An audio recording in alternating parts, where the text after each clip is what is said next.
আমার বাম পাশে যিনি বসে আছেন তিনি আপনাদের এলাকার সম্মানিত চেয়ারম্যান, তাই না? নাকি বাম পাশে, সরি বাম বলবো আমি, বাম পাশে, এটা তো সত্য। তো এই মানুষটা, একই মানুষ কিন্তু কয়েকদিন আগে ঠিক আমার এইভাবে পাশে বসে পুরো বক্তব্য একটা বাচ্চা মানুষের মতো বিনয়ী হয়ে আদব নিয়ে নিঃশ্বাসের শব্দ পর্যন্ত করে নাই, পুরো মাহফিল শুনছে কয়েকদিন আগে হামির কুচ্ছা। সেদিন থেকে আমরা বুঝছিলাম এই এলাকার মানুষ ভালো কথা আসলেই শোনে, আলহামদুলিল্লাহ। দুই, আল্লাহ শুকরিয়া আদায় করি যে রব্বুল আলামিন এই কোনাবাড়িয়া কেন্দ্রীয় জামে মসজিদের উদ্যোগে আজকের এই মাহফিলের আয়োজন করা হয়েছে। এই মাহফিল কমিটি অত্যন্ত দায়িত্বশীল মানুষ, কেননা আজকে থেকে ওই হামির কুচ্ছার মাহফিলে আমাদেরকে বলে দেওয়া আছে মন মতো কথা বলবেন, ডানেকে বামেকে খেয়াল না করে সত্য সত্যের গতিতে বলে দিবেন, কোনো ধরনের বাধা আসবে না ইনশাআল্লাহ। তাই আমরা সেই সাহসে আল্লাহর উপরে আস্থা রেখে আজকের বক্তব্য আমি সিলেক্ট করেছি একটা বিষয়। এটা কি বলবো, কি বিষয়? ধর্মীয় অনুভূতি কাকে বলে, অনুভূতি আছে টাকার, অনুভূতি লাগে কার, এইটার বিষয়ে কথা বলবো ইনশাআল্লাহ। আজ এ জাতির অভিভাবক, এই জাতির সবচেয়ে বেশি খেদমত যারা করেন, কোরআন এবং সহিহ হাদিসের দাওয়াত যারা দেন, তারাই হলো আহলুল হাদিস, তারাই হলো সালাফি মানহাজের দায়ীগণ, ঠিক কিনা বলেন? অথচ আজকে তাদের গণহারে মামলা চলতেছে, মিথ্যা না সত্য? অনলাইনে দেখতেছেন মামলা চলতেছে। কেন?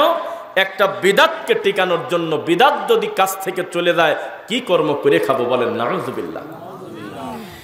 ধর্মীয় অনুভূতি মানে হলো আমার ধর্মীয় সেন্টিমেন্টে কেউ আঘাত করলো, মানে আমার দিন নিয়ে কেউ কথা বললো, ইয়ার কি করলো, আল্লাহকে নিয়ে কটু কথা বলেছে, নবীকে নিয়ে ব্যঙ্গ করেছে, তখন মুসলমানের বাচ্চার কলিজা ছিঁড়ে দেওয়ার কথা তার ভালো লাগবে না, কারণ এগুলোর সাথে তার ঈমান জড়িত। ঠিক আছে? তো এবার আপনাকে আমি বলি, ধর্মীয় অনুভূতি যার অন্তরে নাই সে কি জীববস্তু না জড় বস্তু? কথাই বলে না। আজকের থেকে মনে হয় 1-2 বছর আগে ফ্রান্সের প্রেসিডেন্ট ম্যাক্রো, ও কিন্তু নিজের হাত দিয়ে আমার নবীর ব্যঙ্গচিত্র আঁকাইছিল না, তার রাষ্ট্রের একজন আঁকাইছিল। সে বিরোধিতা করে নাই, সমর্থন করার কারণে সারা পৃথিবীর মুসলমানের কলিজায় রক্তক্ষরণ হয়েছে কিনা? হয়েছে কিনা? এটার নাম হলো ধর্মীয় অনুভূতি। নাম কি বলেন না কেন? অনুভূতি। আজকে থেকে বেশ কিছুদিন আগে ডক্টর উইলিয়াম ক্যাম্পবেল বলেছিল কোরআনের ভিতরে 30টা বৈজ্ঞানিক ভুল আছে। নাউজুবিল্লাহ কয় না কেন? কয়টা ভুল আছে? 30টা। তো আমরা তো জানি 30টা তো বহু দূরের কথা, একটা জবর পর্যন্ত কেউ যদি জের করে দেয়, একটা জের পর্যন্ত যদি কেউ পেশ করে দেয়, একটা হরফ যদি কেউ অস্বীকার করে সে আবু জেহেলের মতো কাফের। তো যখন সে বলেছিল তোমাদের কোরআনে 30টা ভুল আছে, মুসলমান হিসাবে ব্যথা লাগছিল না আপনার? লাগছিল। যখন ডক্টর জাকির নায়েকের সামনে দাঁড়িয়ে বলল শোনেন, আপনাদের ধর্মের সবই ভালো, কিন্তু এত বাচ্চা ছোট মেয়ে আয়েশাকে বিয়ে করা মুহাম্মাদের ঠিক হয় নাই, তখন কি ব্যথা লাগে নাই আপনার? এটার নাম ধর্মীয় অনুভূতি। তা আমি আপনাকে বললাম, আফ্রিকার জঙ্গলের কোন মুসলমান ভাই যদি কষ্টে থাকে, এটা যদি আপনি শুনতে পারেন, আপনার ভিতরে যদি ব্যথা না লাগে, তাহলে আপনি পূর্ণ ইমানদার হতে পারেন নাই। কারণ আরে এলাকা ভিন্ন হতে পারে, তার বাপের নাম ভিন্ন হতে পারে, একজন মুসলমান হিসেবে ও আমার আন্তরিকতার দিনী ভাই, দরদ লাগবেই। পুরা মুমিন হলো একটা আত্মা, একটা কলিজার মতো, ঠিক কিনা বলেন? এবার আপনাকে বলি, ধর্মীয় অনুভূতিতে আঘাত লাগবে আল্লাহকে নিয়ে বাজে কথা বললে বেশি, না আপনাকে আর আমাকে নিয়ে বললে বেশি লাগবে বলেন? প্রতিটা কথার সাক্ষী দিবেন। যেই হুজুর বলতেছে যে একটা লোক তার পীরকে বলতেছে, আব্বা হুজুর এই নদীটা পার হব কিভাবে, ওই পারে না গেলে তো মাহফিল হবে না, কিন্তু নৌকাও নাই, ফেরি নাই, স্পিড বোট নাই, পার হব কিভাবে? তখন পীর বলেছিল তুই আমার পিছনে জুব্বা ধরে থাক, চোখ বন্ধ করে থাক, আমি যতক্ষণ চোখটা খুলতে না বলবো ততক্ষণ তুই চোখ খুলবি না। তখন জুব্বা পিছনে এইভাবে শক্ত করে ধরে ফেলছে। তখন পীর একটা জায়নামাজের উপরে বসে গেছে, আর ওই পীর রানিং পানির উপর দিয়ে জায়নামাজ ভাসিয়ে নিয়ে যাচ্ছে, মুরিদ হলো পিছনে। শুনতেছেন কথা? হঠাৎ করে পীর মুরিদ বলতেছে, আল্লাহ বাঁচাও, আল্লাহ বাঁচাও, আল্লাহ বাঁচাও। এ কথা যতবার বলে জায়নামাজ পানিতে তত ডুবতে থাকে। যতবার আমার আল্লাহর নাম নেয় ততবার পানিতে ডুবতে ডুবতে শেষ পর্যন্ত গলা পর্যন্ত প্রায় ডুবে যাচ্ছে। সামনের পীর বলতেছে, কে রে, জায়নামাজ তো ডুবার কথা না রে, আমি সহ ডুবে যাচ্ছি, তুই কি অকামটা করলি বল।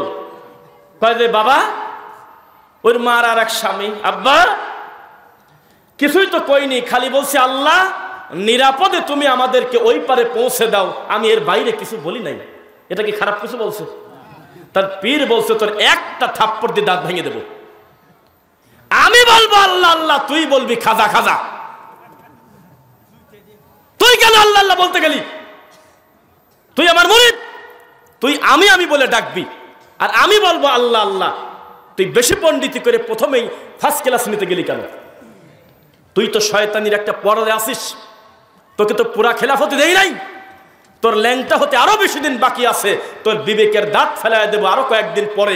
আজকেই তুই আল্লাহর নাম নিলি কেন? তুই বলবি খাজা খাজা, আমি বলবো আল্লাহ আল্লাহ। এই কথা বলার পরে ও বলতেছে খাজা। তখন জায়নামাজ একটু উপরে উঠে গেল, খাজা আরেকটু উঠে গেল, ও খাজা। এইভাবে উঠতে উঠতে সুন্দরভাবে জায়নামাজ পানির উপর দিয়ে আবার ভেসে উপরে চলে গেল। এটা কোনো হিন্দু বক্তব্য দেয় নাই, বাংলাদেশের মুসলমানের বাচ্চা, সুন্নি দাবিদার, আহলে সুন্নাত ওয়াল জামাতের দাবিদার, আশিকে রাসূল দাবিদার ভণ্ড হুজুর বলেছে। তখন তোমার অনুভূতি কোথায় ছিল? আঘাত লাগে না তোমার? বিপদে পড়ে আল্লাহর নাম ছাড়া পীরের নাম বলতেছে, অথচ আমাদের এই দেশে এত বড় কুকাম যে করেছে তার নামের আগে আছে আল্লামা শাইখুল হাদিস। শুনতেছেন? যেই পীর, যেই হুজুর শায়েখ আকরামুজ্জামান বিন আব্দুস সালাম মাদানী হাফিজাহুল্লাহকে মামলা করার হুমকিটা প্রথমে দেয়, অবশ্যই তার শব্দ চয়নে ভুল ছিল। আমরা ভালোকে ভালো বলবো, মন্দকে মন্দ বলবো, কালোকে কালো, সাদাকে সাদা বলবো। আকরামুজ্জামান একজন মানুষ, উনি ফেরেশতা না, উনি আল্লাহ না, উনি আল্লাহর সৃষ্টি একজন মাখলুক। তার ভালোও আছে, তার মন্দও আছে, আছে কিনা? তো তিনি পরবর্তীতে বলছে যে আমার শব্দ চয়নে ভুল ছিল, আমি ক্ষমা চাই। এরপরে কি আর কথা থাকে? তো তখন তার বিরুদ্ধে যার ধর্মীয় অনুভূতিতে আঘাত লাগছিল, যার ভিতরে ব্যথা লাগছিল শবে বরাতের বিরুদ্ধে বলার কারণে, সেই লোকটা বলছে আল্লাহ মুহাম্মদকে দায়িত্ব দিয়ে আল্লাহ গায়েব হয়ে গেছে। সহ্য করা যায়? বলতেছে আল্লাহ আগে ঠিকই ছিল, কিন্তু মুহাম্মদ যেদিন থেকে দুনিয়াতে আসে ওদিন থেকে আল্লাহ গায়েব হয়ে গেছে। আচ্ছা, মুহাম্মদ একটা পর্দায় ছিল সাল্লাল্লাহু আলাইহি সাল্লাম, হঠাৎ করে খাজা যেদিন দুনিয়াতে আসে সেদিন থেকে মুহাম্মদ পর্দার আড়ালে চলে গেছে।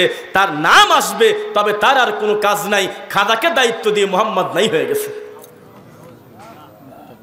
এত বড় কথা যার মুখ দিয়ে বের হলো, সেই লোকটার বলে ধর্ম অনুভূতির আঘাত লাগছে। এ তো পায়খানার ট্যাঙ্কির ভিতরে পড়ে গিয়ে আতর খোঁজার মতো ঘটনা। এ বলে কি মুখ দিয়ে? ওই আব্দুর রউফ খুলনার নাম শুনছিলেন আপনারা কেউ? এই যে মুরব্বী বসতেছে, দেখছেন? বাপের বয়সে যারা ওরা ঠিক পায়, উনি কি সম্পদ ছিলেন। তো তার কাছে তার এলাকার একটা লোক যায় বলতেছে, হুজুর একটা দিন কি একটু অনুমতি দেওয়া যায় না যে আমি আমার মেয়ের বিয়েতে গান বাজাবো? খালি একটা বেলার অনুমতি দেন, আমার খুব আশা, একটাই মেয়ে, আমি একটু শখ করে গান বাজাবো। তা আব্দুর রউফ খুলনা বললো যে ঠিক আছে বাজাও গা। তো ওই মাল চলে আসি, বাজাচ্ছে। গ্রামবাসী জিব্বায় কামড় দিয়ে চেয়ারম্যান সাহেব লাভ দিয়ে গেলে, কি করে? আমরা এলাকায় নিষেধ করেছি, যার বাড়িতে বাদ্যযন্ত্র বাজবে তার বাড়িতে আমরা কোনো অনুষ্ঠানে খেতে যাব না। গান বাজায় কেন রে? তো তখন ও বলতেছে আমার ফতুয়া নেওয়াই আছে। কিরা দিল না তোর ফতুয়া? কয় যে আব্দুর রউফ খুলনা দেশে। কয় যে বলো কি, এত বড় বেয়াক্কিলি ফতুয়া উনি দিতে পারে কোনোদিন? এত বড় আলেম। কয় শুনি আসো গা। বাড়িতে যায় বলতেছে, শেখ কি ফতুয়া দিছেন বলে গান বাজান? মাল তো গান বাজায়। কয় হয় আমি দিছি। কেন দিলেন? কয় যে প্রথমে এসে আমার কাছে বলতেছে একটু গান বাজানোর অনুমতি কি দেওয়া যায় না? তখন আমি বললাম ফজরের নামাজ কি পড়ছাও? কয় যে না মিথ্যে কথা কব না, ঈদের নামাজেরও জামাত মিস করি। তখন আমি বললাম যে তুমি নির্দ্বিধাও গান বাজাও গা, কারণ তুমি মুসলমানই না, তোমার গুনাহ হওয়ার ঝামেলা কিসের? কথা বুঝতেছেন না? মানে একটা অমুসলিম যদি 4000 বার ওযু করে পাক তো হবে নাকি?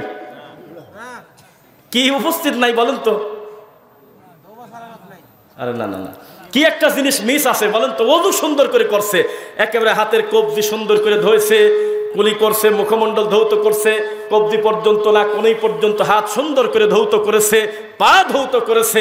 একটা জিনিস মিস থাকার কারণে এত সুন্দর ওযুর কোনো দাম থাকতেছে না কি? ওইটা যদি আপনি বলতে পারতেন আর আমার লিখিত বই যদি আমার কাছে থাকতো আমি দিতাম, তবে আমি আনি নাই। একটা জিনিস মিস আছে, লা ইলাহা ইল্লাল্লাহ। তাওহীদ না থাকার কারণে কোটি কোটি টাকা দান করতেছে, দুনিয়াতে ফায়দা হচ্ছে, আল্লাহর কাছে ফলাফল শূন্য। শুনতেছেন নাকি কথা? আচ্ছা একটু নড়াচড়া করে বসেন দেখি কেমন অবস্থা। লিল্লাহি তাকবীর। জীবিত আছেন বোঝা যায় ইনশাআল্লাহ। তো যে কথা বলতেছিলাম, তো যখন ওই লোকটা বলতেছে যে আমি নামাজ পড়ি না, তো আব্দুর রউফ খুলনা বলতেছে যেই যেই কারণে একটা মানুষকে কাফের মনে করা যায় তার সবচাইতে প্রথম কারণ হলো সে নামাজ পড়ে না। সাহাবায়ে কেরামের ভিতরে অন্য ব্যাপারে দ্বিমত থাকলেও বা সময় নিলেও এই বেনামাজিকে কাফের বলতে তারা টাইম নিত না। বুঝতেছেন নাকি? তাই বলে আবার এই কথা বলা যাবে না, এ কাফের, এদিকে আসো, এত উস্তাদি তোমার করার দরকার নেই। মানে এটা কুফরি একটা কর্ম। উনি আল্লাহর হুকুম পালন না করার কারণে, সালাত আদায় না করার কারণে তার কর্মটা কি হয়েছে? কুফরি হয়েছে। কি হয়েছে? কুফরি হয়েছে। এবার আপনাকে আমি বলি, যেই লোকটা এই কথা মুখ দিয়ে বলছে, এখন এগুলি পড়ার দরকার নেই, এটা নিষেধ করে দাও। যেই লোকটা এই কথা মুখ দিয়ে বলে ফেলেছে যে আল্লাহ তুমি মুহাম্মদকে দায়িত্ব দিয়ে তুমি নাই হয়েছো, ও খাজা তুমি দায়িত্ব নিয়ে মুহাম্মদকে নাই করেছো, এই লোকটার কি আলাদা করে ঈমান ভাঙার কারণ আছে? আর অথচ সেই লোকটা মামলা করতে চাচ্ছে তার নাকি ধর্মীয় অনুভূতি আছে। এই দেশের মাটিতে বিশাল বড় ডক্টর তার মুখ দিয়ে বলতেছে, ও পৃথিবীর মানুষ শোনো, আহলুল হাদিসদের সাথে কিন্তু কোনো আত্মীয়তা করো না, ছেলে বিয়ে দিও না, মেয়ে বিয়ে দিও না, ওদের সাথে বিয়ে দেওয়া জায়েজ নাই। আমার কথা কি বুঝতে পারলেন ভাই? একটা মুসলমানকে কাফের মনে করা এটা কি ভালো কাজ? ভালো কাজ? এই যে আমরা দুই বন্ধু খুব কড়া বক্তব্য দেই, কিন্তু বিদাতের বিরুদ্ধে বলতে যায় বিদাতিকে কাফের বলছি কোনোদিন দেখছেন জীবনে? সে আমার মুসলমান ভাই, তার এই কর্মটা নবীর সুন্নাহ বিরোধী বিদাত। আমরা সীমালঙ্ঘন না করে বিদাতকে বিদাত বলবো, শিরিককে শিরিক বলবো, ঠিক কিনা? কিন্তু একটা মূলধারার আলেম ওলামাদেরকে সংখ্যাগরিষ্ঠ না থাকার কারণে, মাজলুম হওয়ার কারণে একটা পীর বলতেছে আমরা নাকি মুসলমানই না। আল্লাহর এই মাটির উপরে 1450 বছরের ইতিহাসে নবীর পরে, সাহাবায়ে কেরামের পরে, তাবেঈনের পরে, ইমাম বুখারীর পরে আল্লাহর এই মাটির উপরে বিশাল একজন বড় বিদ্বান এসেছিলেন, যার তুলনা হয় না। অনেক ভালো মানুষের সিরিয়ালে তাকে প্রথমে রাখতে হবে, তার নাম হলো ইমাম ইবনু তাইমিয়া রাহিমাহুল্লাহ। নাম শুনছেন? নাম শুনছেন নাকি? সমস্ত মুহাদ্দিস, বিশেষ করে আমাদের দেশে ডক্টর আবু বকর মোহাম্মদ জাকারিয়া, ডক্টর মানজুর ইলাহি, ডক্টর সাইফুল্লাহ মাদানী, ডক্টর আসাদুল্লাহ আল গালিব, শায়েখ আব্দুর রাজ্জাক বিন ইউসুফ, ডক্টর আব্দুল্লাহ ফারুক সালাফি, ডক্টর শহীদুল্লাহ খান মাদানী, এত বড় বড় বিদ্বান বক্তব্য দিতে গিয়ে মাঝে মধ্যেই মহামনীষের নামটা মুখ দিয়ে নেয়।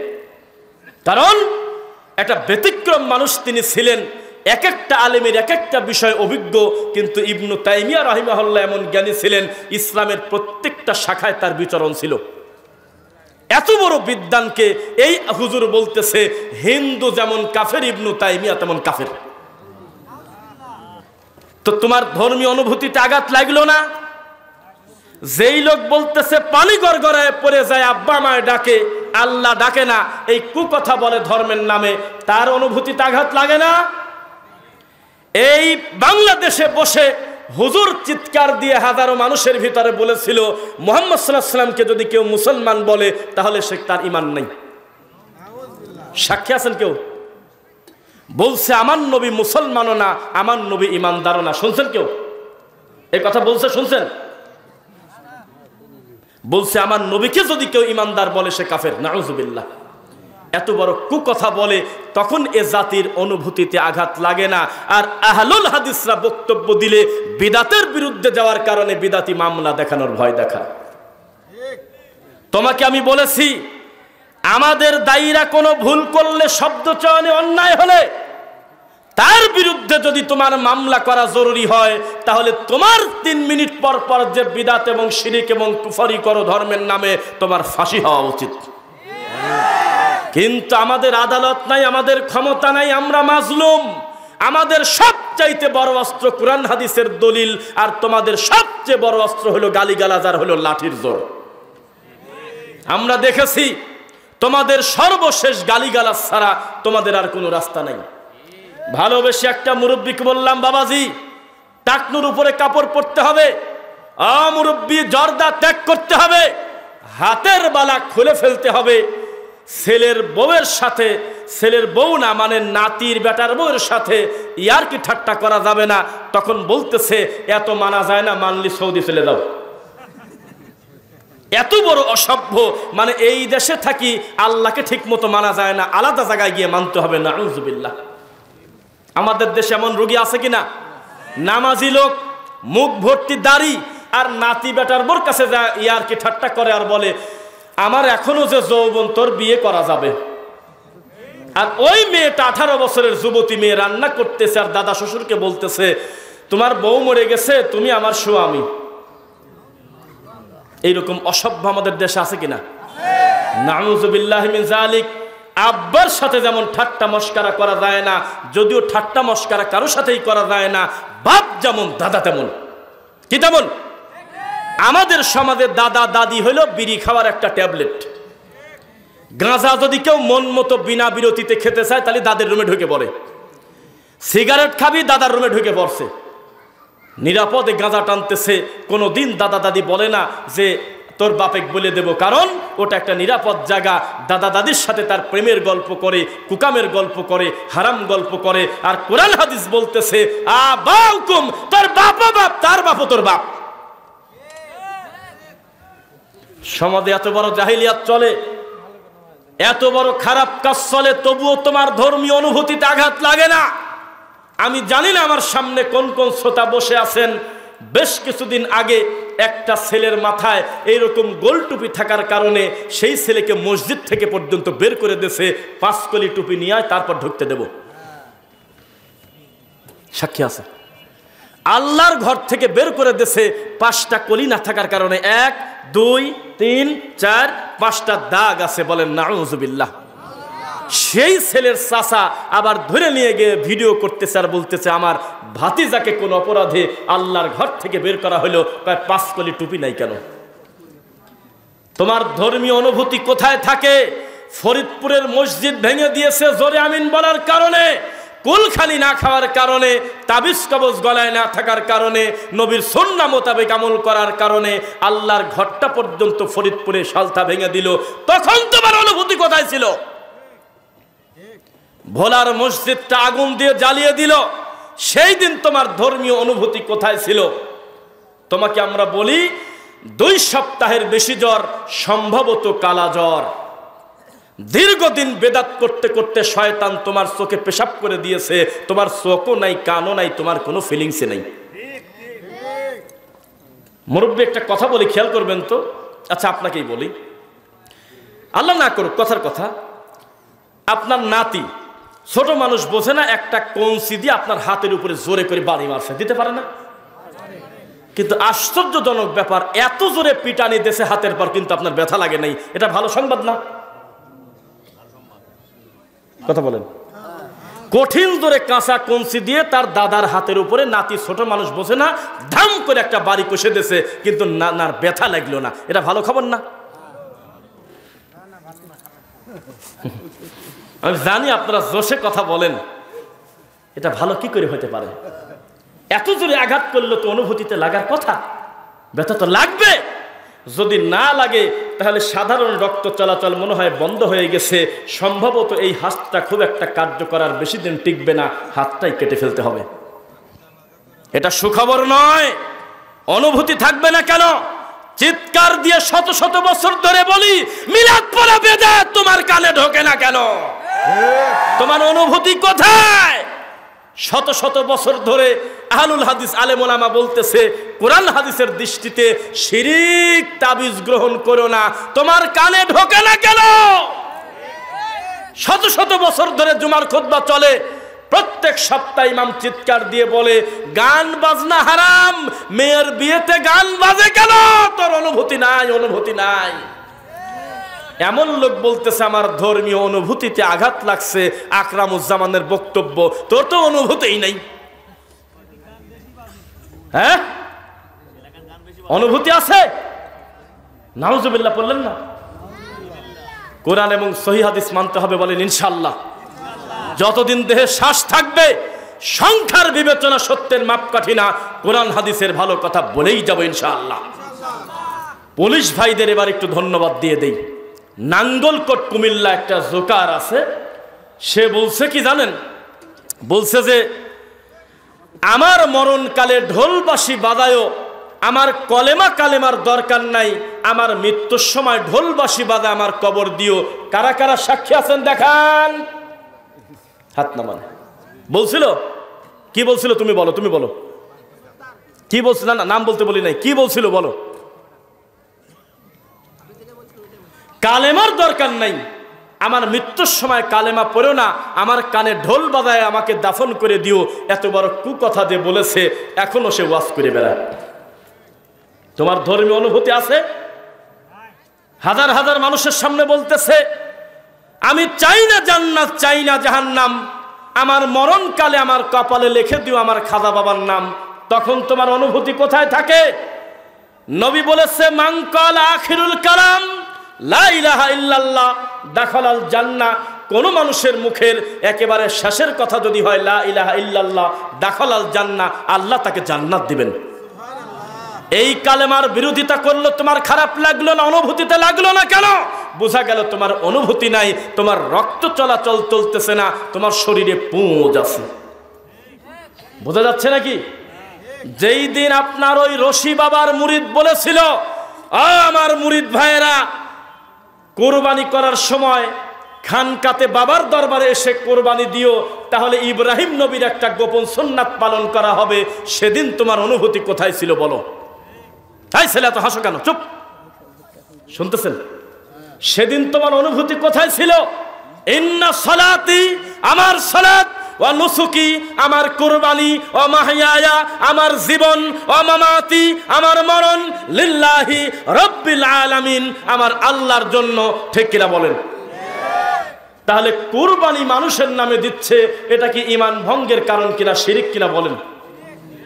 সেদিন আপনার অনুভূতি কোথায় ছিল? আপনি মামলা দিতে চান শেখ আব্দুর রাজ্জাক বিন ইউসুফের বিরুদ্ধে, মামলা দিতে চান আপনি বড় বড় বিদ্বানদের বিরুদ্ধে, যাদের দ্বারা আল্লাহ এই জমিনে সবচেয়ে বেশি তাওহীদের খেদমত নিয়েছে। আপনার উদ্দেশ্যটা কি? খালি কি জিলাপি বিরিয়ানি খাওয়া, তাবিজ বিক্রি করে খাওয়া, আর ধর্ম বিক্রি করে খাওয়া কিনা জাতিটা জানে? বোঝা কি যাচ্ছে? মানুষ আজকে ধর্মের নামে হাসির খোরাক দিচ্ছে। আহলুল হাদিসরা কি কি কারণে সবচেয়ে ভালো পজিশনে দাওয়াতি কাজে আছে, আমি দৃশ্যমান কয়েকটা জিনিস বলবো, শুনবেন ইনশাআল্লাহ। এক, সারা বাংলাদেশে বাইরের রাষ্ট্রের কথা বললাম না, আপনি হয়তো নাও বুঝতে পারেন। আপনার দুই চোখ দিয়ে জীবনে কোনোদিন আহলে হাদিসের কোনো বক্তা 18 ইঞ্চি দেখছেন? কোন বাংরি বক্তা পাইছেন? পাইছেন জীবনে? ছেলে থেকে মেয়ে হয়েছে পাইছেন কোনোদিন?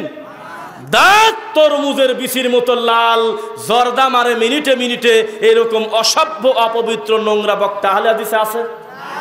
তাবিজ বিক্রি করে খায় এরকম পাগল আছে?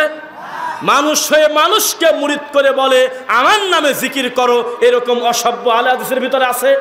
আহলে হাদিস সমাজে একটা কবর দেখতে চাই, যেই কবরটা ছোট কিন্তু তার উপরে 3 তলা গম্বুজ করা, আর মানুষ সেখানে মুনাজাত করে বলে, হে খাজা, হে বাবা, হে অমুক, তুমি আল্লাহর কাছ থেকে একটা ছেলে দাও। এমন কথা আছে কোথাও?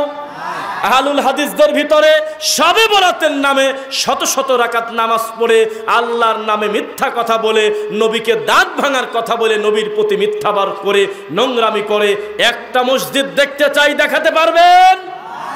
তাহলে আপনি কেন বোঝেন না এই উম্মার সবচাইতে ইমানের ডাক্তার হলো আহলুল হাদিস সালাফিরা, আর আপনাদের দেশের সবচাইতে বেশি বলদদেরকে নাম দিয়েছেন হাকিমুন নফস। কিসের নফস? আপনার অনুভূতিতে আঘাত লাগে না? আমরা হলো মানুষ জাতি, মানুষ জাতির কাছে ধর্মের দাওয়াত দেবে, আর মানুষ জাতি সময় পেলে মাঝে মধ্যে প্রথম আসমানে গিয়ে ফেরেশতার সামনে ওয়াজ করবে, নাকি বলেন? জিনরা যখন অবসরে থাকবে তখন এই হামির কুচ্ছাতে, কোনাবাড়িয়াতে, এই সমস্ত আলোকনগর সহ বাগমারাতে ওয়াজ করবে, নাকি বলেন? মানুষের সামনে মানুষ বক্তব্য দেবে। আপনার বড় হুজুর বলতেছে আমাকে জিনরা দাওয়াত দিয়েছে, বলতেছে আমাকে জিনরা দাওয়াত দিয়ে নিয়ে গেছে, আমি জিনের সামনে ওয়াজ করে আইছি। ও কি ভালো মানুষ না রোগী? সেই রোগীর নাম দিয়েছে আল্লামা শাইখুল হাদিস হাকিমুন নফস মিস্টার অমক। এ কোন বিপদের বিপদ! নবী সাল্লাল্লাহু আলাইহি ওয়াসাল্লাম তার মেয়ে ফাতেমাকে জাহান্নামের আগুনের ভয় দেখায়, কারণ মানুষের দোহাই দিয়ে পার হওয়া যাবে না, ঈমান এবং আমলে সলে লাগবে, লাগবে কিনা? আর আমার দেশের পীর বলতেছে তোমাকে 2 বাহু ধরে বিচারের মাঠে আমরা জাহাজ নিয়ে তোমাকে পার করে দেব। সেদিন তোমার অনুভূতি কোথায় ছিল? কয়েকদিন আগে সেই কুখ্যাত পীর বলল নৌকা মার্কায় ভোট দিলে ভোটটা পায় আওয়ামী লীগের শেখ হাসিনা, ধানের শেষে ভোট দিলে পায় বিএনপির সাবেক প্রধানমন্ত্রী খালেদা জিয়া, আর হাত পাখা মার্কায় ভোট দিলে চরমোনার পীর পায় না, ভোটটা পায় মুহাম্মদ সাল্লাল্লাহু আলাইহি ওয়াসাল্লাম। বলেন নাউজুবিল্লাহ। তখন তোমার ধর্মীয় অনুভূতিতে আঘাত লাগে নাই? এত বড় কথা বললো তোমার খারাপ লাগলো না? যেই লোকটা বলতে পারে হাজার হাজার মানুষের সামনে মুসলমান কোনোদিন হাত পাখার বাইরে ভোট দিতে পারে না, অন্য জায়গায় ভোট দেওয়া হলো কবিরা গুনাহ, সেদিন তোমার অনুভূতি কোথায় ছিল? যেদিন উজানির পীর বসে আছে, উজানি মানে চেনেন? উজানি নাম শুনছেন? উজানি মানে যেখান থেকে চরমোনাই ডেলিভারি হয়েছে, সেই উজানির পীর রানিং বক্তব্য দিচ্ছে, একটা মুরিদ লাভ দিয়ে সে বলতেছে খোদা উপরে থাকবে কেন?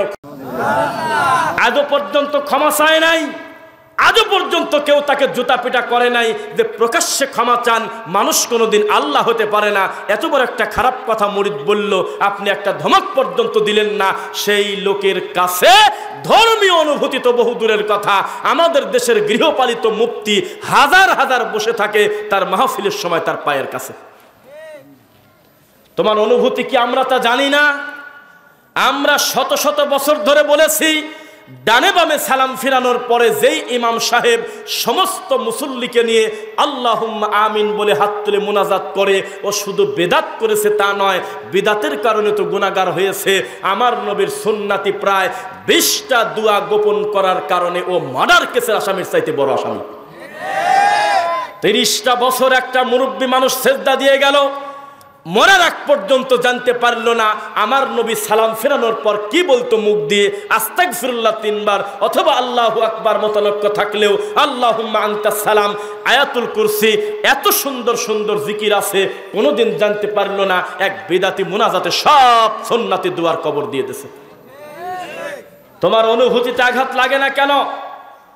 আমি হামির কুচ্ছায় মাহফিলের পরের ঘটনা আমি আপনাদেরকে দেখিয়েছি, আপনাদের প্রমাণ পেয়েছেন কিনা মিডিয়ার ভাইয়েরা মনে হয় জানে। 3 মিনিটে 4 রাকাত যোহর নামাজ পড়া দেখছেন কারা কারা? দেখেন নাই? আর আমি ভিডিওতে দেখাইছি, এইটা দেখছেন কারা কারা? একজন। আর কেউ আছেন? 3 মিনিটে জোহরের 4 রাকাত নামাজ হয়ে গেল। এর থেকে নোংরামি দিন নিয়ে নামাজ নিয়ে ব্যঙ্গ আর কি হতে পারে? এর ভিতরে কিন্তু আমার মোনাজাতও আছে। আমি পকেট থেকে মোবাইল বের করে আমি দেখিয়েছি জাতিকে, দেখো ওরা একামত দেয় 2 বার কি আজানের মতো, একামত দিয়েছে, তখন 30 বাজে 31 তখন হলো। ইমাম যখন নামাজে দাঁড়ালো তখন নিয়ত করেছে, তারপরে সালাম ফিরিয়ে মুনাজাত করেছে। ততক্ষণ আমি মোবাইল বের করে তালা খুললাম, তারপরে ভিডিও চালু করলাম, তারপরে ওপেন করলাম আমি, তখন বাজে 1:35। তার মানে 3 থেকে 4 মিনিটের ভিতরে মুনাজাতও মারিয়ে দিয়েছে, নামাজও শেষ। তাই আমি বক্তব্যে চ্যালেঞ্জ করে বলেছিলাম, পৃথিবীর কোন আহলুল হাদিস মসজিদে আপনি যদি দেখাতে পারেন 3 মিনিটে 4 রাকাত নামাজ শেষ করেছে, আপনার চাইতে বেশি বিরোধিতা করব আমরা তাদের। প্রমাণ আছে? এই বেদাতি হুজুর এই সামনে কয়েকদিন পরে আল্লাহর কাছ থেকে ক্ষমা নেওয়ার মাস, রহমত বরকতের মাস, রমাদান মাস আল্লাহর পক্ষ থেকে নিয়ামত কিনা বলেন? 12 মাসের ভিতরে 1 মাস সিয়াম হলো নফল না ফরজ? ফরজ। এই ফরজ রোজার তারাবি পড়ায় তারা ঠাট্টা করে নামাজ নিয়ে, কোরআন নিয়ে। প্রমাণ লাগলে আমাকে বলেন। এটা কিভাবে সালাত হতে পারে? আলহামদুলিল্লাহ আলামিনের মালিক। আরে বলাও পাপ, খালি শোনা গেল আলা দলিন, আগে পাশে কিছু বোঝা গেল না, সময় লাগছে হলো 20 সেকেন্ড। বিষয়টা কি? অথচ ওই একই ইমাম এশার নামাজে পড়েছে আলহামদুলিল্লাহি রাব্বিল আলামিন আর রহমানির রহিম মালিক ইয়াউমিদ্দিন। তারাবির সময় মরার ঠাটা পেল কিভাবে? আবার তারাবি বিদায় হওয়ার পরে বেতরের নামাজ 3 রাকাত পড়তেছে আলহামদুলিল্লাহি রাব্বিল আলামিন আর রহমানির রহিম মালিক ইয়াউমিদ্দিন ইয়্যাকা না'বুদু ওয়া ইয়্যাকা নাস্তাঈন ইহদিনাস সিরাতাল মুস্তাকিম। তো তারাবি কি করলো বল? রাগ করতেছেন মনে হয়। মান সামা রমাদান ঈমানান ওয়া ইহতিসাবান গুফিরা লাহু মা তাকাদ্দামা মিন জামবি। কেউ যদি সওয়াবের আশায় ঈমান সহকারে রমাদানের সিয়াম পালন করে, আল্লাহ তার অতীতের গুনাহ ক্ষমা করে দেয়। ওয়া মান কামা রমাদান ঈমানান ওয়া ইহতিসাবান গুফিরা লাহু মা তাকাদ্দামা মিন জামবি।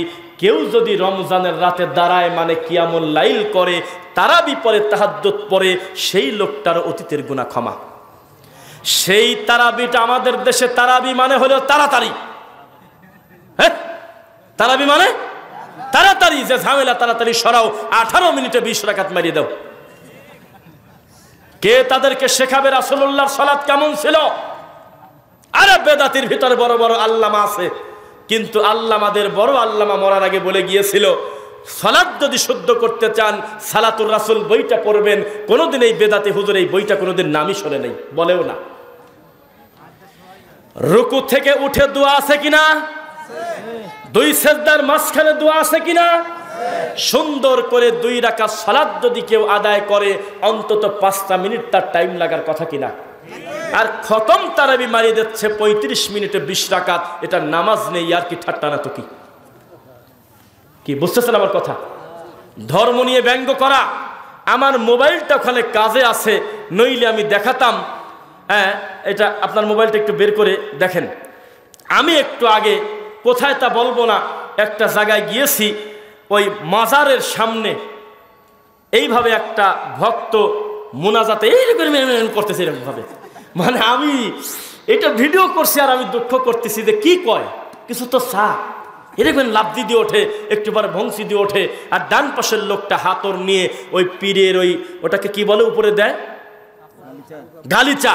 এই গালিচার উপরে আতর দিয়ে টেনে নিয়ে কপালে আর মুখে নিচ্ছে আর চুমা খাচ্ছে। তোমার অনুভূতিতে লাগে না? তোমার আল্লাহকে নিয়ে আর কি ঠাট্টা করে, দিন নিয়ে মজা করে, তোমার অনুভূতিতে আঘাত লাগে না? তুমি কিসের মুসলমান?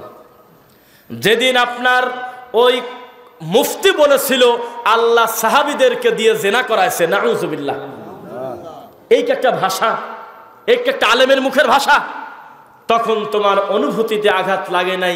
আজও পর্যন্ত ক্ষমা চেয়েছে কিনা আল্লাহ তুমি ভালো জানো। বুঝতেছেন? ওই সেই মুফতি কাসেম বাবা যে আল্লাহর রাসূলের সালাতকে ব্যঙ্গ করতে গিয়ে গলার সাথে হাত বেঁধে ব্যঙ্গ করছে, দেখছেন? কেউ দেখেছেন? সালাত নিয়ে ব্যঙ্গ করেছে, হাত বাঁধা নিয়ে কটূক্তি করেছে, পা দাঁড়ানো নিয়ে ব্যঙ্গ করেছে, আল্লাহর রাসূলের নামাজকে বলছে লেডিস নামাজ। শুনতেছেন?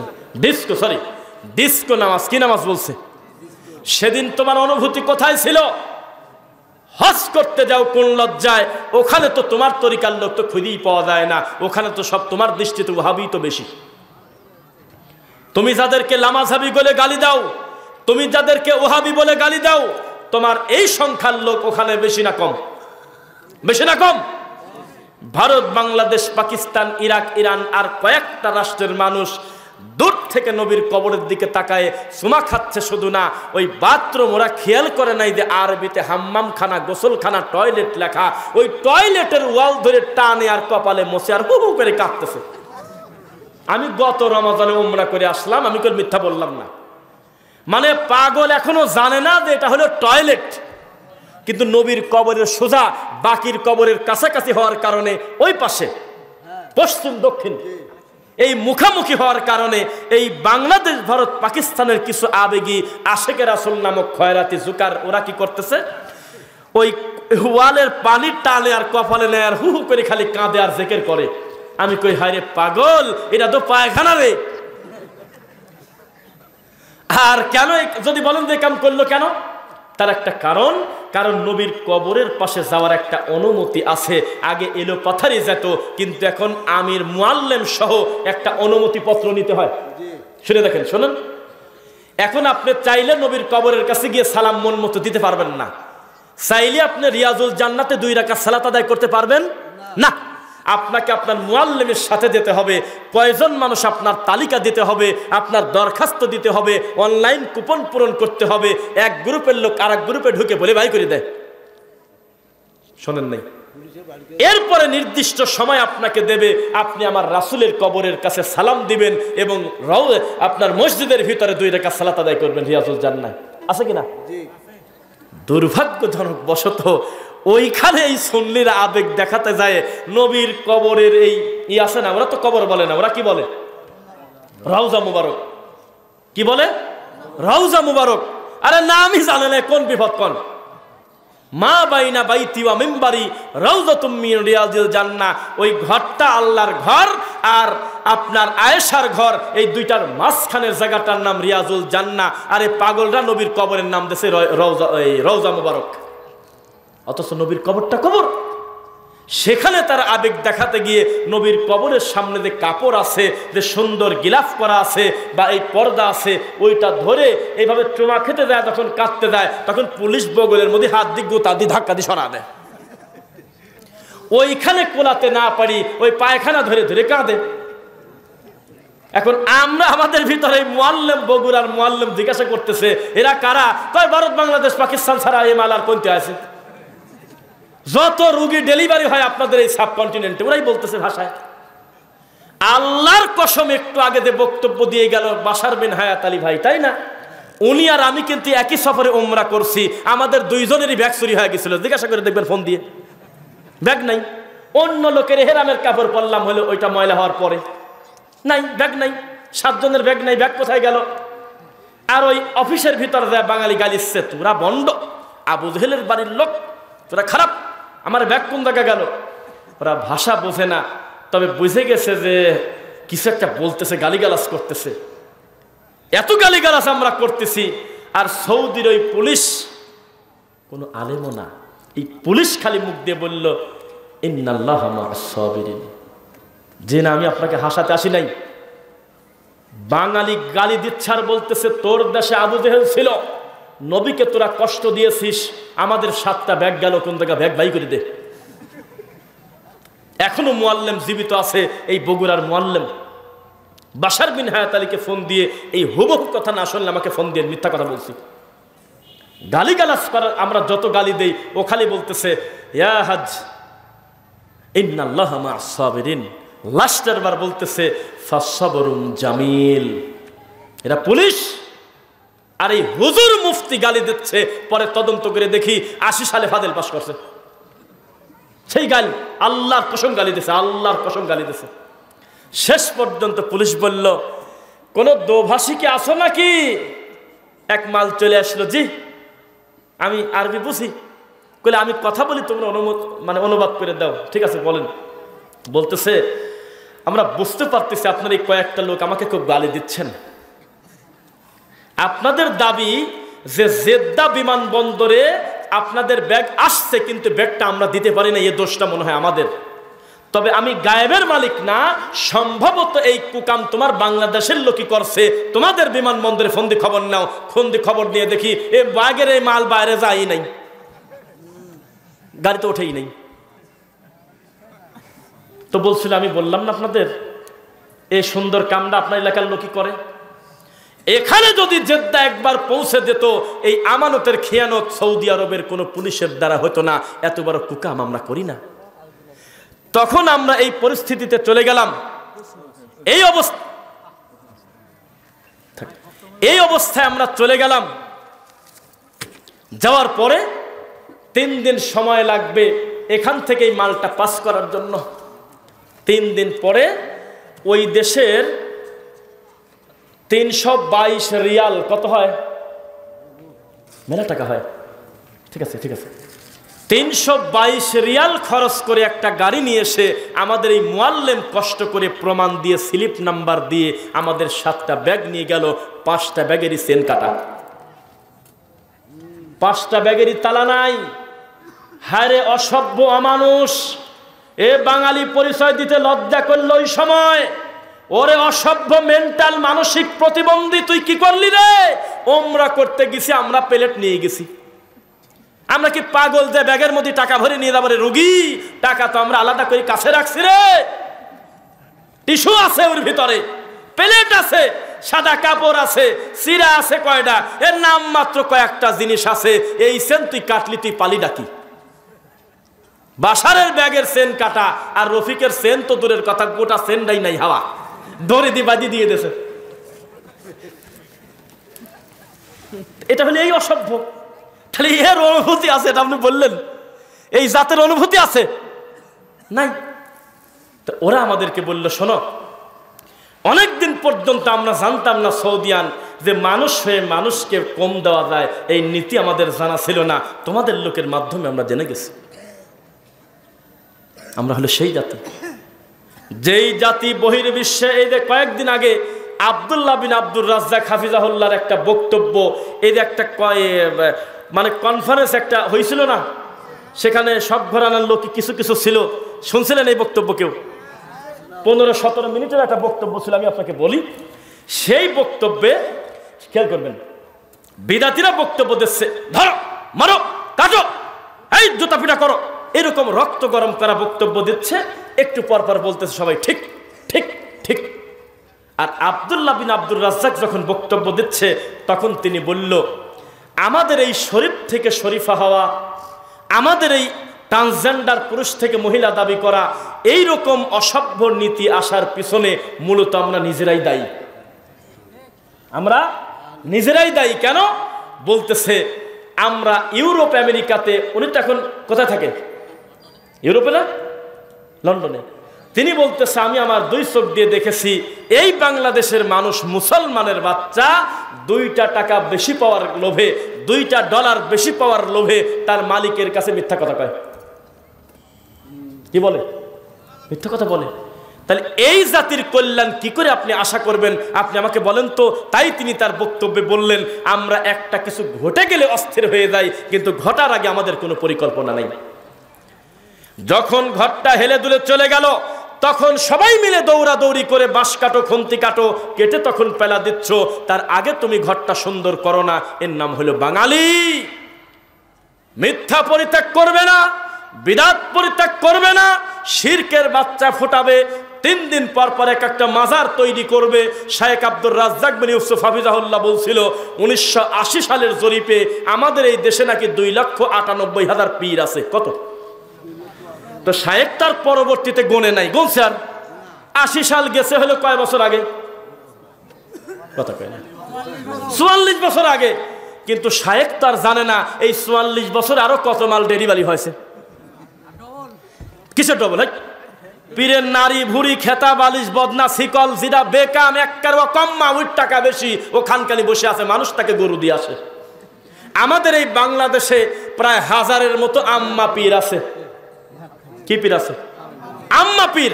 আব্বা পীর তো মিনিটে মিনিটে আছে, মা পীরও শুরু হয়ে গেছে। কবে জানি দেখবেন ওপারেও মা, এপারেও মা, আপনি হলো হিজলা, এরকম পরিস্থিতি হয়ে যাবে। বলেন নাউজুবিল্লাহ। মানুষ তার আল্লাহকে ভয় করে না কেন? মানুষ যদি আল্লাহকে ভয় করত আর খালেদের মতো বলতো লা তাহিনু ওয়ালা তাহজানু ওয়া আনতুমুল আ'লাউনা ইন কুনতুম মুমিনিন, আমি সংখ্যা দিয়ে কি করব, দিলাম রওনা আমি যুদ্ধের ময়দানে। আরে ওরা সংখ্যা যত থাকুক না কেন, আল্লাহ আমাকে বলে দিয়েছে তোমার কোনো ভয় নাই, তোমার কোনো চিন্তা নাই, বিজয়ের মালা আমি তোমার গলায় দেব, শর্ত হলে তুমি যদি মুমিন হতে পারো। এখানে তো আল্লাহ সংখ্যার কথা বলে নাই। খালেদ বলেছে আমি ওদের গণবই না, ওরা লাখ হলেই আমার কি, হাজার হলে আমার কি। আরে গোরস্থানে গিয়ে মরা মানুষের সাথে মারামারি করলে কি হয়, বুঝতেছেন? যার ভিতরে ঈমান আছে তারা তাজা, যার ভিতরে ঈমান নাই তারা কি, মরা।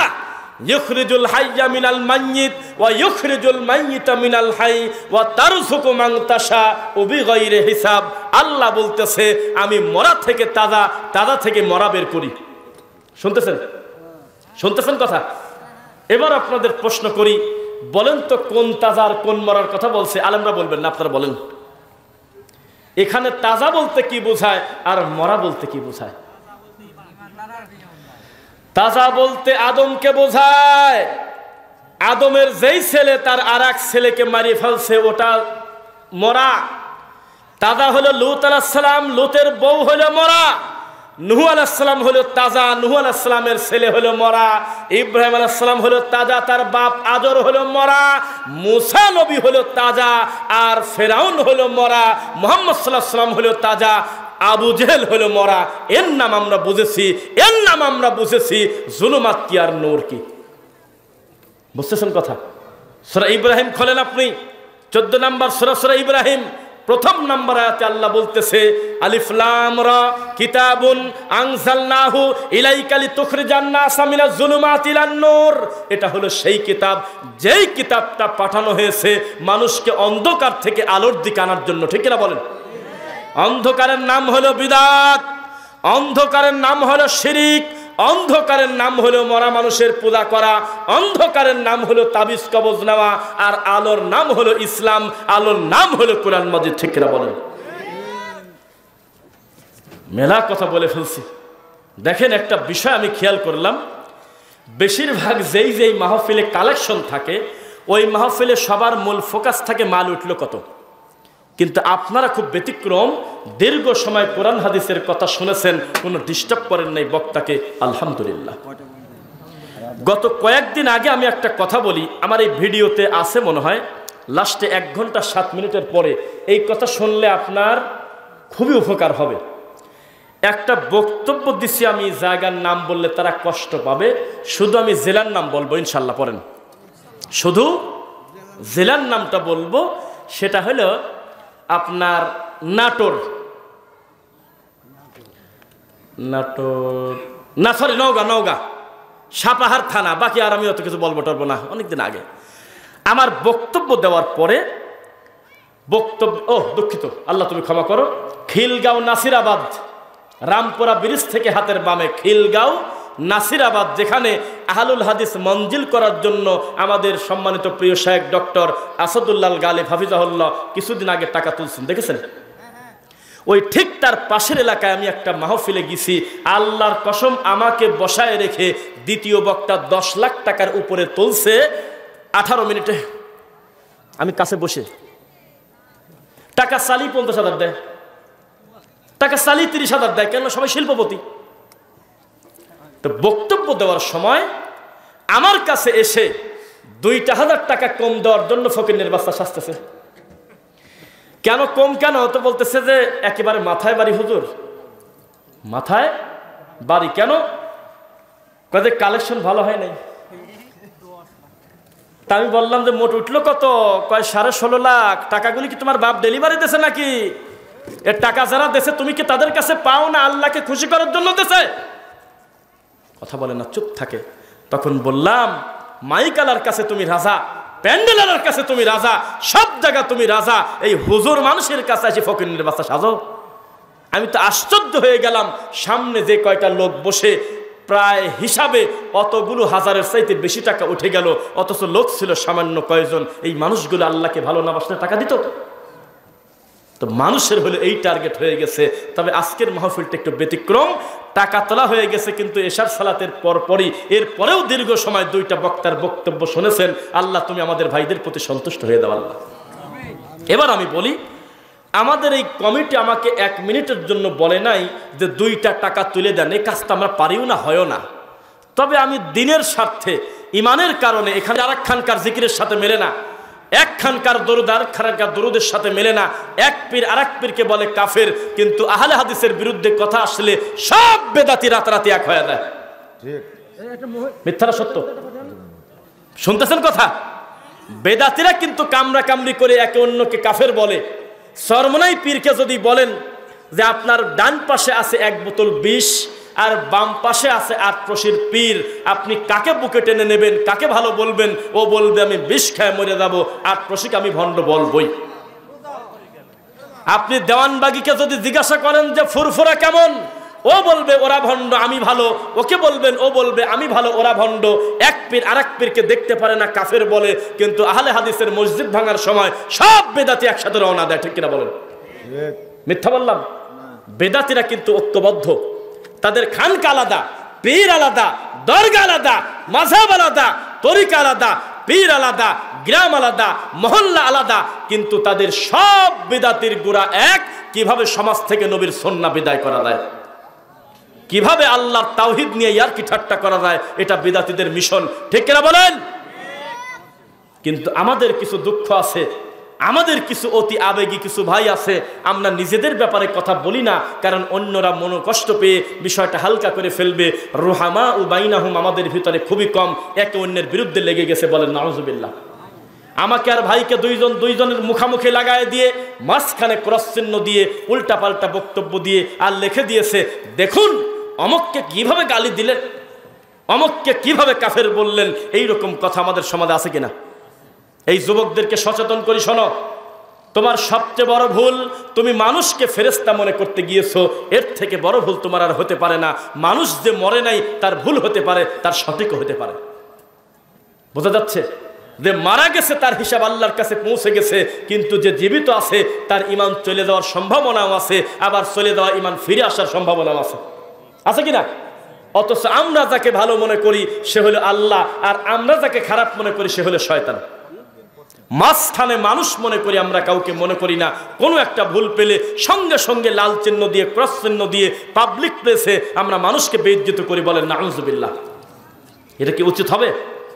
উচিত হবে?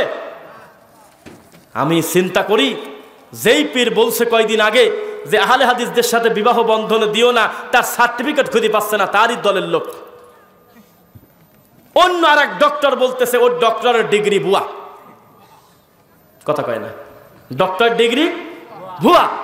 কিন্তু আহলুল হাদিস কোরআন সুন্নাহ মোতাবেক যারা চলে, তাদের বিরুদ্ধে কথা বলার সময় যখন আসে, তখন সমস্ত বেদাতি হাতে হাত মিলিয়ে কোরআন সুন্নাহর বিরুদ্ধে অবস্থান নেয়, কিন্তু আমরা একসাথে একমত হতে পারি না।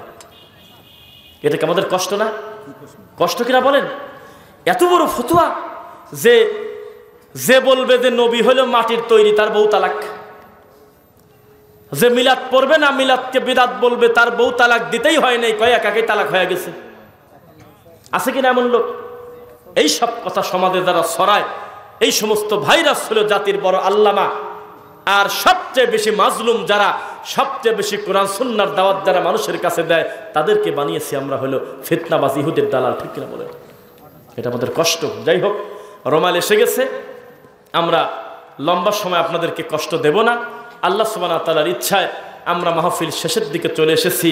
শেষ সময় আপনাদের কাছে কয়েকটা আমলের কথা বলে যাব, মানবেন ইনশাল্লাহ?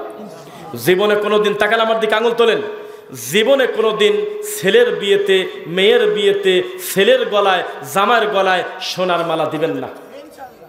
এটা হারাম। নবী বলেছে স্বর্ণের চেন পুরুষের জন্য হারাম। রেশমি কাপড় পুরুষ মানুষ পরবেন না। টাকনু ঢেকে কোনোদিন লুঙ্গি প্যান্ট পায়জামা পরবেন না। মিলাদের খানা, কুলখানির খানা, এই মৌতি খানা, ব্যক্তিকে উদ্দেশ্য করে, মরা মানুষকে কেন্দ্র করে যে খানার অনুষ্ঠান হয়, বিয়েই বাড়িতে গিয়ে হলেও সেটা খাবেন না। মনে থাকবে? মনে থাকবে কিনা? আর কোনো হিন্দুর সাথে যদি ব্যবসা করতে যান, এই এলাকার এই সমস্যাটা আছে বা আশপাশে থাকতে পারে, আমি একটু ক্লিয়ার করে দেই। একজন বলেছে আমি একটা মালিকের চাকরি করি, দোকানে থাকি, মালিক হলো হিন্দু, সেখানে চাকরি করা কি হালাল না হারাম? হারাম আবার কয় কিনা? চাকরি করা হালাল। তখন সে বলল তিনি মাঝে মধ্যে আমার জন্য খাবার নিয়ে আসে, ওই খাবার আমি খেতে পারবো কিনা? ফতুয়া আমভাবে পারবেন, তবে পারবেন, একটু তবে আছে। তবে কি? উনি যদি দুর্গা পূজার দিন খাবার দেয় তাহলে খেতে পারবেন না, কারণ উনি নির্দিষ্ট একটা অনুষ্ঠান, নির্দিষ্ট একটা দেবীর নামে মানত করা খাবার আপনার সামনে পেশ করেছে। দুই, তাদের জবেহকৃত পশুর খাবার খাবেন না, মনে থাকবে? জবেহকৃত কিছু খাবেন না, শুকনা খাবার খান, মাছ খান, তরকারি খান, সবজি খান, চিরামুড়ি খান, ভাত খান, কোনো অসুবিধা নাই, কিন্তু জবেহকৃত কোনো কিছু খাবেন না। ওমা উহিল্লা বিহি লিগাইরিল্লাহ, কারণ এই জবেহকৃত পশুটা জবাই দেওয়ার সময় বিসমিল্লাহ আল্লাহু আকবার বলে নাই, বলেছে অন্য কোনো কিছুর নামে, যেটা হলো শিরক। মনে থাকবে? 4, ব্যবসাতে আল্লাহ বরকত দেবে, খবরদার মিথ্যা কসম করবেন না, বলেন ইনশাআল্লাহ। সৌদি আরব 11 মাস ব্যবসা করে, আর 1 মাস কয়ে ব্যবসা করবো না, যে টাকা ইনকাম হবে তার 80% দান করে দেব। তাই তো শিল্পপতি গাড়ি নিয়ে রাস্তায় দাঁড়ায় থাকে, বাংলাদেশি হাজির হাতে বোতল তুলে দেয়, খেজুর তুলে দেয়, বিরিয়ানি তুলে দেয়, ফকিরের মতো রাস্তায় পানি নিয়ে দাঁড়ায় আছে। মিথ্যা না সত্য? আর বাংলাদেশের হাজিরা বলতেছে, বাংলাদেশের লোকজন বলতেছে, আরে ব্যবসায়ী তো রোজার মাসে, রোজার মাসে 2 ঈদে আর হলো পহেলা বৈশাখে, এই কয়েকটা দিনের জন্যই তো দোকান খুলে বসে থাকি, বাদ বাকি সময় তো মাছি খাদান লাগে, যা ইনকাম হলো রোজার মাসে। যখন বুঝবেন ছোলার দাম বেড়ে গেছে, বুঝবেন রোজা আছে। যখন বুঝবেন যে ফাফরের দাম বেড়ে গেছে, রোজা আসছে। তখন দেখবেন ওই যে চিপসের দাম বেড়ে গেছে, তখন মনে করবেন রোজা আসছে। এর থেকে নির্লজ্জ নোংরামি আর কি হতে পারে? এটা ইবাদতের মাস, প্রাণ ভরে ইফতার সায়েমকে আপনারা খাওয়াবেন, আল্লাহর জন্য তাদেরকে ভালোবাসবেন, অথচ প্রত্যেকটা জিনিসের দ্রব্য মূল্যের দাম বেশি হয়। এর থেকে জাহিলিয়াত আর কি হতে পারে? বোঝা কি যাচ্ছে? তা আপনার ইমানের অনুভূতির বিষয়ে আমি আজকে বক্তব্য দিলাম, শুরু থেকে শেষ পর্যন্ত প্রমাণ দিয়েছি। অনুভূতি যেখানে যেখানে শাখার দরকার ছিল, সেখানে সেখানে আমাদের অনুভূতি নাই। বোঝা যাচ্ছে কিনা? ওই যে মন্দ জিনিস দিয়ে উদাহরণ দেওয়া লাগে না, এটা একটা কথার কথা। ওই যে মনে করলাম হাতে 1, মনে করি উপরে ক আছে নাকি, মনে করি মিস্টার এক্স, মনে করি উপরে 2, এরকম পড়েন না অঙ্ক ইংলিশ? ঠিক তেমনি মনে করেন এই পদ্মা সেতু নতুন হয়েছে, পদ্মা সেতুর উপর দিয়ে 2টা ফকির হেঁটে যাচ্ছে। এক ফকির আরেক ফকিরকে বলে, এত বড় ব্রিজ কত টাকা দিয়ে করা যেতে পারে? বলতেছে 5000 টাকা নিচে অন্তত পারে নাই। আরেক ফকির বলতেছে, মাথায় কি কিছু আছে? এত বড় ব্রিজ 5000 টাকা হয়, এটা বিয়াক্কিলি কথা। সর্বনিম্ন 7500 টাকার নিচে পারে নাই আমার মনে হয়। এটা তাদের দোষ না, এটা তাদের অন্যায় না। তারা চাইছিল এই পদ্মা সেতুকে যোগ্য মান দেবে, কিন্তু টাকার মান তারা বোঝে নাই। তাদের কাছে 5000 টাকার সীমা না আনে বহু কিছু, সারাদিন ভিক্ষা করে পাই হলে 200 টাকা। তাই সে তার সর্বোচ্চটা বলে দিয়েছে, কিন্তু এই 2 জনের টাকা এক জায়গা করলে পদ্মা সেতুর একটা নাট হয় না, ওরা কিন্তু তা বোঝে না। তো বেদাতি মনে করছে নবীর নাম শুনে সোমা খালি মনে হয় বরকত পাওয়া যায়। নবীর নাম শুনে 12ই রবিউল আউয়ালের দিন 20 টাকা বেশি দিয়ে জিলাপি কিনলে মনে হয় নেকি পাওয়া যায়। 10ই মুহররমের দিন যদি হু হু করে কান্না করে মিছিল করে পিঠ কাটি মনে হয় উন্নতি হয়। লাইলাতুল কদর 27 নির্দিষ্ট করে বানিয়ে মসজিদের ভিতরে 30 মণ জিলাপি নিলে মনে হয় লাভ হয়। রমজান মাসে 22 খতম যদি কেউ দিতে পারে তার মনে হয় লাভ হয়। মরা মানুষের কাছে কোরআন পড়লে মনে হয় লাভ হয়। মৌতিখানাতে গরু করলে মনে হয় লাভ হয়। মানুষের গলায় তাবিজ দিলে মনে হয় লাভ হয়। ও বুঝতে পারে নাই, ও হলো ফকিরের মতো বেদাতে নিঃস্ব মিসকিন। ওর বিবেক নাই, ও তো বুঝতে পারে নাই যে গাভীর সেনা দিয়ে সিরা ভিজালে ভিজবে চিরা, আবার টিউবওয়েলের পানিতেও যদি কেউ সিরা ভিজায়, ভেজা কি বাদ দেবে? 2টাতেই সিরা ভিজবে, 2টাতেই সিরা থাকবে, 2টাই আপনারা খেয়ে ফেলবেন নাকি? গাভীর সেনা দিয়ে যেটা ভেজানো সেটা খাবেন না। এজন্য ভেজাটা আসল কথা না, কি দিয়ে ভেজালাম সেইটা আসল কথা। বেদাতিরা দেখবেন মুনাজাতে হারে কাঁদা কাঁদে, আপনার জীবনে কোনোদিন সেজদায় ওরকম কাঁদেন নাই কোনোদিন। বেদাতিরা মিলাদ পড়তে যায়, বেহুশ সে উল্টে পড়ে যায়। আমি কয়দিন আগে একটা ভিডিও দেখছি, আপনি দেখছেন কিনা ভাইজান? ওই মিলাদ পড়তেছে হলো ওই পাশে একটা মুরিদ আর পীর বসে আছে। তখন এই মুরিদ সম্ভবত এরকম কিছু বলতেছে, হে নবী আপনি মদিনা হতে সব কিছু পারেন দেখিতে, বা এরকম কিছু একটা বলতেছে। তখন পীর লাফ দিয়ে উঠে দাঁড়ায় বলতেছে এরকম করতেছে, এরকম উল্টে যাচ্ছে। পরে ওরা সবাই তাকায় আছে। তখন উনি সুন্দর করে বলতেছে, আমার সোনার নবী তাশরিফ আনছে। সব লোক দাঁড়িয়ে গেল। ওই লোক বলতেছে আসো আসো আসো। কি আসো? বলতেছে আমার নবী হাজির হয়েছে। বলে নাউজুবিল্লাহ, এই কি একটা কথা!